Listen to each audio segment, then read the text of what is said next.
ನಮಸ್ಕಾರ ಎಲ್ಲರಿಗೂ Cosmo astro ಸೈನ್ಸ್ಗೆ ಸ್ವಾಗತ. ಇವತ್ತು ನಾವು ಮನಿ ಲಾಸ್ ಕಾಂಬಿನೇಷನ್ಗಳ ಬಗ್ಗೆ ತಿಳ್ಕೊಳ್ತಾ ಹೋಗೋಣ.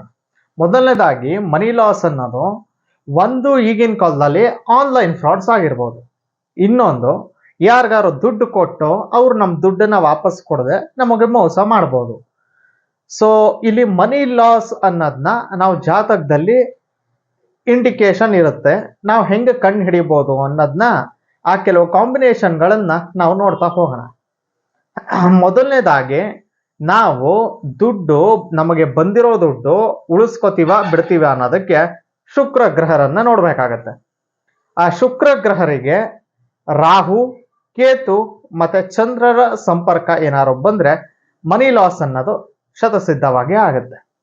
ಶುಕ್ರ ರಾಹು ಇದ್ರೆ ಆನ್ಲೈನ್ ಚಟಗಳಿಂದ, ವೆದರ್ ರಮ್ಯ ಆಗಿರ್ಬೋದು ಅಥವಾ ಬೇರೆ ಬೇರೆ ತರದ ಒಂದು ಚಟಗಳಿಂದ ಆಗಿ ಆನ್ಲೈನ್ ಫ್ರಾಡ್ ಆಗತ್ತೆ. ಆಮೇಲಿಂದ ಈ ಕ್ರೆಡಿಟ್ ಕಾರ್ಡ್ ಫ್ರಾಡ್ ಅಂತ ಬರುತ್ತಲ್ಲ, ಅದು ಕೂಡ ಶುಕ್ರ ರಾಹುವಿನ ಕಾಂಬಿನೇಷನ್ ನಲ್ಲಿ ಬರುತ್ತೆ. ಸೊ ಮೊದಲನೇ ಕಾಂಬಿನೇಷನ್ ವೆರಿ ಡೇಂಜರಸ್ ಕಾಂಬಿನೇಷನ್ ಅಂತ ಹೇಳಿದ್ರೆ ಅದು ಶುಕ್ರ ರಾಹು.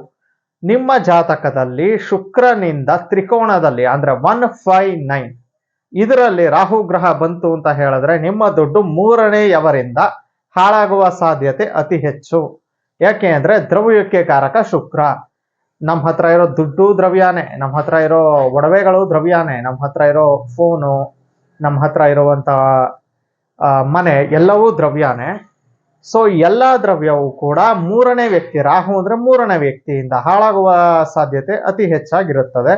ಆದ್ರಿಂದ ನಿಮ್ಮ ಜಾತಕನ ಒಂದ್ಸರಿ ನೋಡ್ಕೊಳ್ಳಿ. ಇದನ್ನ ತಪ್ಪಿಸ್ಕೋಬೇಕು ಅಂತ ಹೇಳಿದ್ರೆ ಒಂದ್ಸರಿ ಜಾತಕ ಪರಿಶೀಲನೆ ಮಾಡಿಸಿ ನಾವು ಇಂಡಿಕೇಶನ್ ಕೊಡ್ತೀವಿ, ಅವಾಗ ನೀವು ಹುಷಾರಾಗಿರ್ಬೋದು. ಎರಡನೇದು ಬಂದು ಶುಕ್ರ ಕೇತು. ಈ ಶುಕ್ರ ಕೇತು ಇದ್ರೆ ಏನಾಗುತ್ತೆ ಗೊತ್ತಾ, ಎಷ್ಟೇ ದುಡ್ಡಿರ್ಲಿ ಇವ್ರ ಹತ್ರ, ಇವ್ರದನ್ನ ಉಳಿಸ್ಕೋಬೇಕು ಬೆಳೆಸ್ಕೋಬೇಕು ಅನ್ನೋದ್ರ ಬಗ್ಗೆ ಯೋಚನೆನೇ ಮಾಡಲ್ಲ. ಯಾರು ದುಡ್ಡು ಕೇಳಿದ್ರು ಕೊಡ್ತಾರೆ, ತಲೆ ಇಲ್ದಂಗೆ ದುಡ್ಡು ಖರ್ಚು ಮಾಡ್ತಾರೆ. ಏನಕ್ಕೆ ತಲೆ ಇಲ್ದಂಗೆ ಅಂತ ಹೇಳಿದ್ರೆ ಕೇತು ಮೋಕ್ಷಕಾರಕ. ಕೇತು ಅಂದ್ರೆ ಅದಕ್ಕೆ ಬರೀ ಬಾಲ ಇದೆ, ಅದಕ್ಕೆ ತಲೆ ಇಲ್ಲ. ಹಾಗಾಗಿ ಏನ್ ಮಾಡ್ತಾರೆ, ಇವರು ತಲೆ ಉಪಯೋಗಿಸಲ್ಲ, ದುಡ್ಡಿನ ಬಗ್ಗೆ ಇವರು ತಿರಸ್ಕಾರ ಭಾವವನ್ನ ಹೊಂದುತ್ತಾರೆ. ಆದ್ರಿಂದ ಒಂದಿರೋ ದುಡ್ಡು ಇವ್ರನ್ನ ತಿರಸ್ಕಾರ ಮಾಡುತ್ತೆ.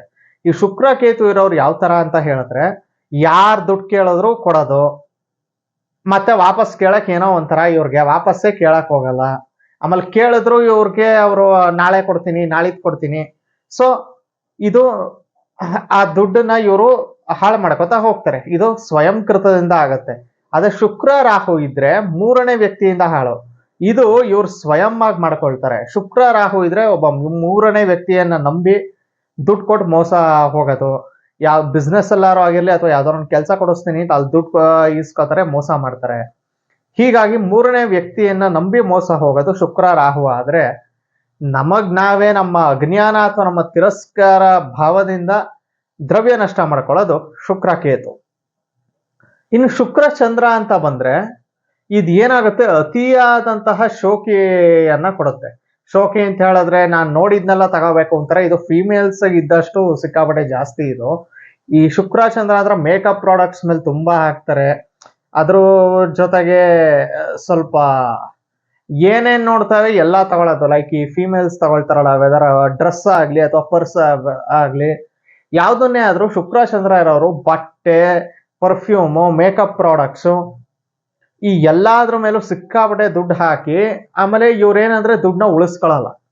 ಯಾಕೆಂದ್ರೆ ಚಂದ್ರ ತುಂಬಾ ಚಂಚಲ. ಶುಕ್ರನ್ ಜೊತೆ ಚಂದ್ರ ಬಂದಾಗ ಆ ದ್ರವ್ಯ ಬಹಳ ಮನಸ್ಸು ಇವ್ರಿಗೆ ಭಾರಿ ಚಂಚಲ. ನೋಡಿದ್ನೆಲ್ಲ ತಗೋಬೇಕು ಅಂತ ಮನಸ್ಥಿತಿ ಫಸ್ಟ್ ಬೆಳೆಸ್ಕೊಂಡು ಅದರಿಂದಾನೇ ಇವ್ರ ದುಡ್ಡನ್ನ ಇವ್ರು ಲಾಸ್ ಮಾಡ್ಕೋತಾರೆ. ಅದೇ ತರ ಶುಕ್ರ ಚಂದ್ರಂಗೆ ರಾಹು ಬಂದಾಗ ದೊಡ್ಡ ಮಟ್ಟದಲ್ಲಿ ಸಾಲಗಾರರಾಗ್ತಾರೆ. ಯಾಕೆಂದ್ರೆ ಸಿಕ್ಕಾಪಟ್ಟೆ ಶೋಕಿ, ನನಗ್ ಕಾರ್ ಬೇಕು, ನನಗ್ ಮನೆ ಬೇಕು, ನನಗ್ ಗೋಲ್ಡ್ ಬೇಕು, ನನಗ್ ಎಲ್ಲಾ ತರ ಫೆಸಿಲಿಟೀಸ್ಗಳು ಬೇಕು. ಇವ್ರಿಗೆ ಹೆಂಗೆ ಅಂದ್ರೆ ಓವರ್ ಎಕ್ಸ್ಪೆಕ್ಟೇಷನ್ಸ್. ಯಾಕೆಂದ್ರೆ ರಾಹು ಅತಿ ಆಸಕ್ತಿಕಾರಕ, ಅದು ಹೋಗಿ ಶುಕ್ರನ್ ಜೊತೆ ಕೂತ್ಕೊಂಡಾಗ ಓವರ್ ಎಕ್ಸ್ಪೆಕ್ಟೇಷನ್. ಚಂದ್ರ ಬಂದಾಗ ಈ ಕಡೆ ಮನಸ್ಸು ಸ್ಥಿಮಿತದಲ್ಲಿರಲ್ಲ.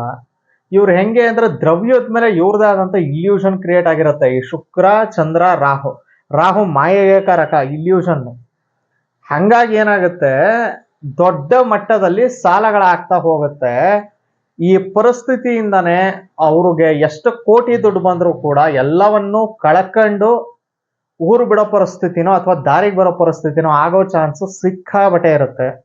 ಆದ್ರಿಂದ ನಮಗೆ ಬಂದಿರುವ ಹಣವನ್ನ ಅಥವಾ ಯಾವುದೇ ರೀತಿಯ ದ್ರವ್ಯವನ್ನ ಉಳಿಸ್ಕೊಳ್ಳೋದು ಬಹಳ ಇಂಪಾರ್ಟೆಂಟ್ ಆಗಿರುತ್ತೆ. ಆದ್ರಿಂದ ಸರಿಯಾದ ಜ್ಯೋತಿಷಿ ಹತ್ರ ನಿಮ್ಮ ಜಾತಕನ ಪರಿಶೀಲಿಸ್ಕೊಳ್ಳಿ. ಹಾಗೆ ನೀವು ಸೇಫ್ ಆಗಿರ್ಬೇಕು, ನೀವು ಎಚ್ಚರಿಕೆಯಿಂದ ಇರಬೇಕು. ನಿಮಗೆ ಒಂದು ಗೈಡೆನ್ಸ್ ಬೇಕು. ಸೊ ಹಾಗಾಗಿ ಸರಿಯಾದ ಜ್ಯೋತಿಷಿಯಿಂದ